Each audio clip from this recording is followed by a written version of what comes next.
Hey, what's up you guys? It's Carolyn here, and I know you guys have seen Virginia the last couple weeks, and it's time for me to get back into the art swing of things. Virginia kind of took off and she's thinking about doing her own channel. So I'm back and I'm here to give you a lesson today on PrismaColor pencils.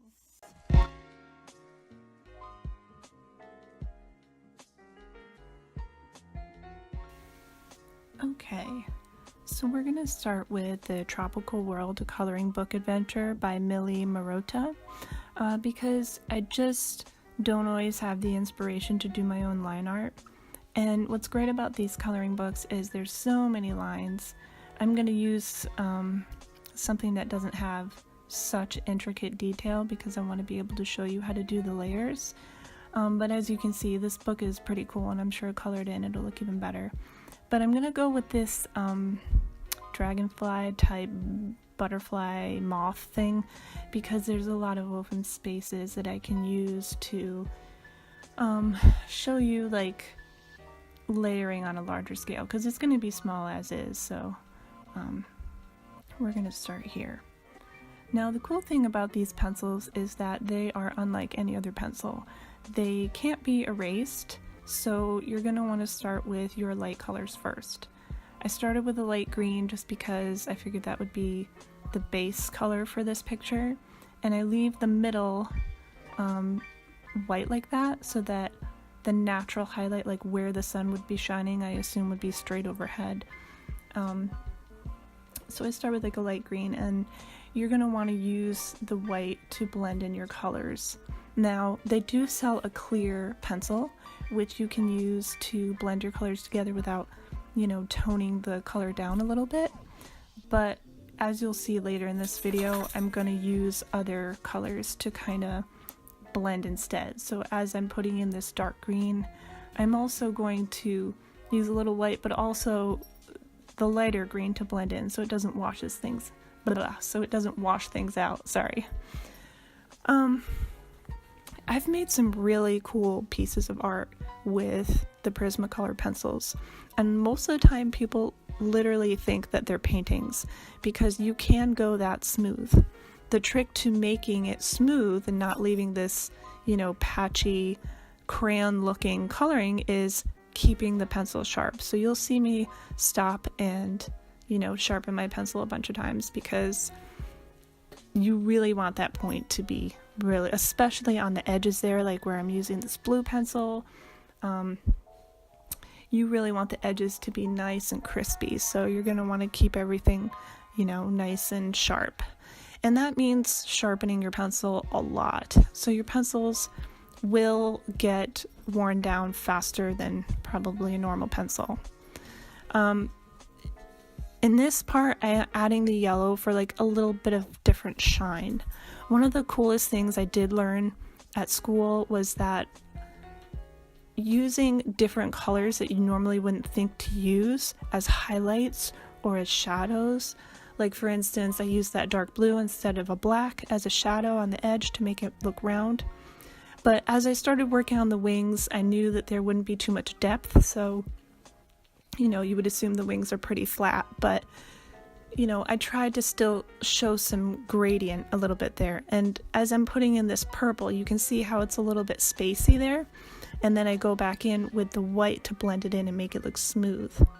It's almost like watercolor pencils, which I have used, and they're a lot of fun, and they go on kind of grainy, and then you add water and they just smooth out. But PrismaColor pencils, they smooth out as the layers go on. It is kind of like a wax crayon, and you really have to remember that these don't erase. So when you're putting these colors down, do your best to take your time. Like, this video has been sped up 16 times the speed that it took me 3 hours to color this picture, and my hands were pretty sore at the end. Because as you get further in, you want to press down hard and make a nice solid color. Even adding layers, you can press down hard, but it depends on what colors you're going for. You can actually blend primary colors to make a color you want. I don't super recommend that, but that's just me. This is only a 24 pack, so I used to have the 85 pack, which has a lot of beautiful gradients of different colors, and those are really fun to use, but they're more expensive, so you work with what you can. And in a lot of my other videos, I have definitely said that you don't need to have a lot of money or get the best of the best to make a good piece of art. But when it comes to colored pencils and Prismacolors, they definitely are one of kind, and this is the art supply you don't want to skimp on. Like, you would, if you really wanted to work with these and try them out, like, get a small set, and if you like them, then obviously get a bigger set. Or like I said, if you're sharpening your pencil constantly, especially white, because you're using that almost on all your colors, they do sell pencils individually. You can get them at AC Moore or Michael's, or if you're really desperate, you can go online. But yeah, they're a really cool pencil, and they come out super smooth. Like, you can already tell, even though I'm still working on the wings, like the body of this little butterfly guy looks pretty smooth. So if that's a desired effect you want, then these are the pencils for you. This is definitely one of my favorite mediums. I have done portraits. I'll show those at the end for you guys, so you can see just how, most of the time people see my portraits and think that they've been oil painted, but they're colored pencils. The way you want to erase, if you're even that far, you can see that I'm putting layer of layer, I'm putting down the blue, and then I put down the white and a purple, whatever. But as you layer it up, let's say you put a dark line in there because you want to put your dark colors last. If you go a little too dark, the best thing you can do is take an X-Acto knife, which is like $1 at the dollar store. Those are cheap, at least. And just gently scrape away at the wax pencil. You can't get it completely gone. Do not use erasers on these pencils. They will create a smudge, they'll ruin your eraser, and they'll ruin your picture. Do not use erasers. This is a craft that you have to take your time on, and just, if you make a mistake, either work it into your picture, that's a big thing that a lot of artists have to do, or just ignore it. There are some people that do paint pens on top, white paint pens on top of their art. I'm not huge into mixed media, only because I don't feel confident enough to know what I'm doing, so I don't mix that. So when I put some color down on paper with these pencils, it's forever. So practicing on coloring books like this, or even cheap dollar store coloring books, this is an adult coloring book, but if you want to try it on a cheaper one, or print something off the internet, maybe something you saw online that you thought was pretty, do that, because practicing with these is the best way to understand the medium. That's really true with any medium, but practicing with this medium is the best way to learn how to mix the colors and go outside your comfort zone a little. Like I said, don't use solid black as a shading technique. Use blue, use gray, maybe a little brown, maybe a little red, whatever's closest to that color. So using green is more of a cool color, so you want to use a dark blue for the shading. I'm not, it's hard for me to explain this to people because I just do it naturally and I don't super think about it. I don't super think about it.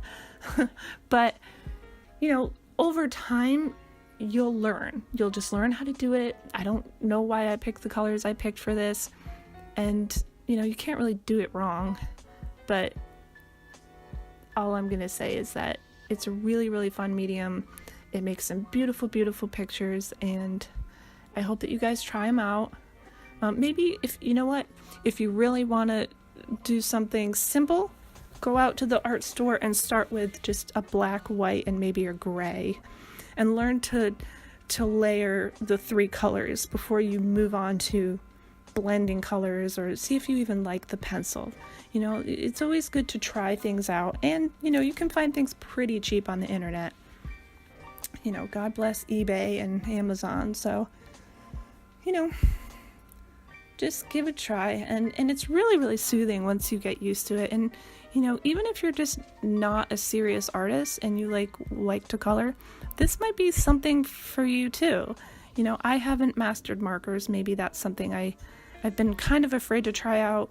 Or the brush tip markers, those blend like paint. It's hard for us, especially people that are not artists, to look at these mediums and go, that's a pencil, that's a pen, that's paint.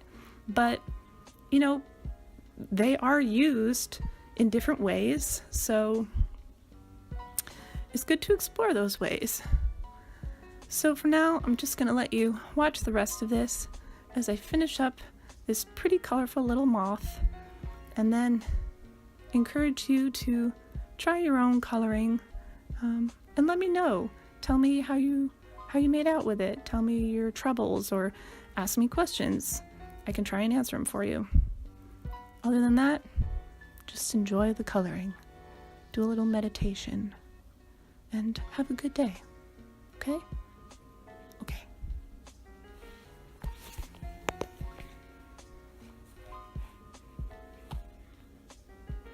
And remember to like and subscribe, because that's really cool. Okay, bye.